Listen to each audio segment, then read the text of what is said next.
प्रयागराज महाकुंभ में संगम स्नान के बाद सपा प्रमुख अखिलेश यादव का बयान। लोग यहां अपनी निजी आस्था लेकर आते हैं। मैंने 11 पवित्र डुबकी लगाई। अखिलेश। विभाजनकारी और नकारात्मक राजनीति के लिए कोई जगह नहीं। अखिलेश। जिस दिन मैंने हरिद्वार में डुबकी लगाई वह दिन एक उत्सव था। अखिलेश। आज मुझे यहां पवित्र डुबकी लगाने का अवसर मिला। अखिलेश। सरकार में बैठे लोगों को ऐसे आयोजन को खेल आयोजन नहीं बनाना चाहिए। अखिलेश। मैंने देखा है कि बुजुर्ग लोग जो विभिन्न स्थानों से आ रहे हैं। अखिलेश। ऐसा प्रबंध होना चाहिए था कि किसी को कोई कठिनाई ना हो। अखिलेश यादव। जहां ये कुंभ जिस स्थान पर संगम है, 3 नदियां मिलती हैं, गंगा, यमुना, सरस्वती। हमारी यही कामना है कि सौहार्द, सद्भावना और सहनशीलता बनी रहे। महाकुंभ के आयोजन में ये पौराणिक है कि बिना बुलाए और अपने आप सब लोग आते हैं। अपनी व्यक्तिगत आस्था है उनकी सबकी। आज हमें भी मौका मिला है। मैं आज महाकुंभ में स्नान कर करके जा रहा हूं। मैंने 11 डुबकी लगाई हैं। सर, संकल्प योगी जी ने कहा यूपी का बंटवारा नहीं होना चाहिए, क्या कहेंगे आप? देखिए, बंटवारे और नकारात्मक राजनीति के लिए जगह नहीं है। आज कुंभ का तो यही संदेश होना चाहिए, सकारात्मक संदेश होना चाहिए। और आज के दिन यही संकल्प हो कि जब कभी भी हमें याद आए कुंभ, तो हमें सौहार्द, सद्भावना और सहनशीलता हमेशा बनी रहे।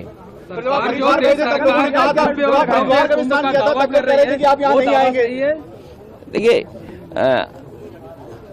गंगा में स्नान और त्योहारों के दिन स्नान, जिस दिन मैंने वहां पर हरिद्वार में स्नान किया था उस दिन भी एक त्योहार था। बहुत बड़ा त्योहार है। भारत देश के लोग कोने कोने में अलग अलग नाम से इस त्योहार में शामिल होते हैं। उस दिन हरिद्वार में स्नान किया था और आज संगम में स्नान करने का मुझे मौका मिला है। योगी जी कह रहे हैं बुलडोजर चलता रहेगा, नहीं रुकेगा बुलडोजर। देखिए, बुलडोजर चले नहीं चले, सरकार कैसे बचेगी?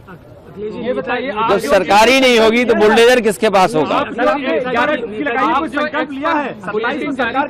संकल्प यही है कि सौहार्द बना रहे, सद्भावना बनी रहे, सहनशीलता हो। और जो भी स्नान हो, सहनशीलता के साथ स्नान होना चाहिए। ये सरकार के लोगों को कोई स्पोर्ट्स इवेंट नहीं बनाना चाहिए इसको। ये आप जो एक्सपर्ट बुलेटिन जारी करते हैं, अब वो आगे जारी होगा या अब खत्म होगा? आपने आके व्यवस्थाओं को देख लिया है? देखिए,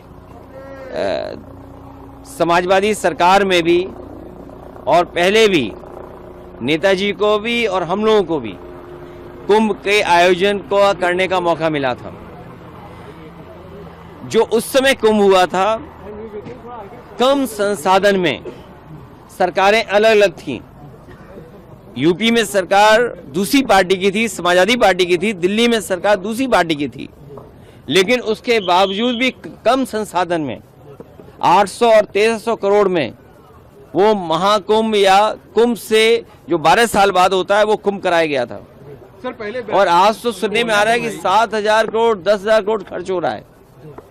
अगर यहाँ लोगों को असुविधा हो रही है चलने के लिए, मैंने खुद अपनी आंखों से देखा है कि बुजुर्ग, जो महिलाएं हैं, जो पुरुष हैं, वो कितनी दूर से चल करके आते हैं। अगर आप कुंभ में इतने 1,000 करोड़ रुपए खर्च कर रहे थे तो कम से कम बुजुर्गों के लिए कोई ऐसी व्यवस्था होती जो बुजुर्गों को ज्यादा पैदल नहीं चलना पड़ता। और फिर जैसे हम हैं वीआईपी या और हैं वीआईपी या और सम्मानित लोग जब आए तो कम से कम व्यवस्था ऐसी होनी चाहिए, पूरे कुंभ को पता लगे कि हाँ, आज कोई वीआईपी आया जिसकी वजह से ये व्यवस्थाएं बहुत अच्छी चल रही हैं। मतलब आप डुबकी लगाकर भी निशाना साध रहे हैं? नहीं, देखिए, डुबकी लगाकर भी सियासी निशाना साध रहे हैं। अरे भाई, ये बताओ, माँ गंगा के किनारे लोग झूठ बोल रहे हैं।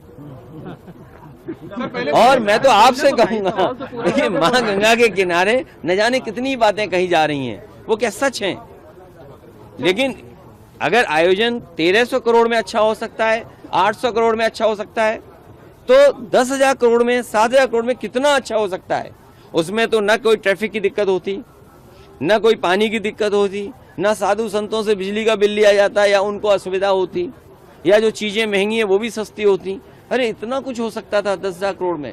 सर योगी और फिर तो दिल्ली की सरकार भी उनकी है और वो भी अर्थव्यवस्था कहाँ पहुंच रही है, तो 10,000 करोड़ और मांगने चाहिए। हमारी मांग है उत्तर प्रदेश सरकार को दिल्ली सरकार 10,000 करोड़ और रुपए दे, महाकुंभ के जिससे हाँ महाकुंभ के आयोजन के लिए, जिससे यहाँ की ट्रैफिक व्यवस्था अच्छी हो, बुजुर्ग हों, महिलाएं हों, बच्चे हों, उनको बहुत दूर से अपने सर पर, अपने कंधे पर सामान रख करके न लाना पड़े, कोई सुविधा हो जिससे यहीं पर आ जाएं। और साथ ही साथ दिल्ली सरकार जहाँ बजट दे 10,000 करोड़, और वहीं ये जो किला है वो भी उत्तर प्रदेश सरकार को दे दे, सर ट्रैफिक जाम में क्योंकि आपने यहाँ फंसे तो क्या? यहाँ आपके तो ट्रैफिक यहाँ जाम में परंपरा फंसे ये है कि लोग दान कर करके जाएं।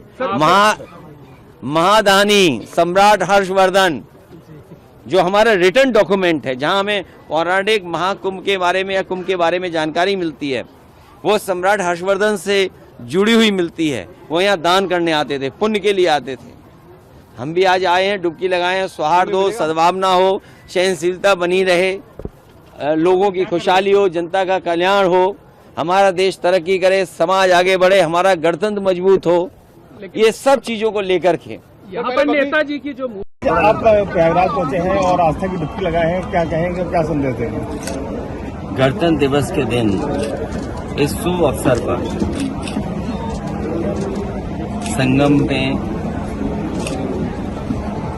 जो परंपरा है और लगातार व्यक्तिगत आस्था के तहत लोग यहाँ आते हैं, स्नान करते हैं, डुबकी लगाते हैं। मुझे आज 11 डुबकी लगाने का मौका मिला है। संगम पर जो ये महाकुंभ मनाया जा रहा है, 144 वर्षों के बाद मौका मिल रहा है। आज के दिन यही संकल्प लेते हैं कि सौहार्द रहे, और भगवान से यही कामना है, सौहार्द रहे, सद्भावना रहे और सहनशीलता के साथ हम लोग आगे बढ़ते रहें। जनता की भलाई के लिए, जनता का कल्याण हो, ऐसा संकल्प, ऐसा हमारा मानना है। अभी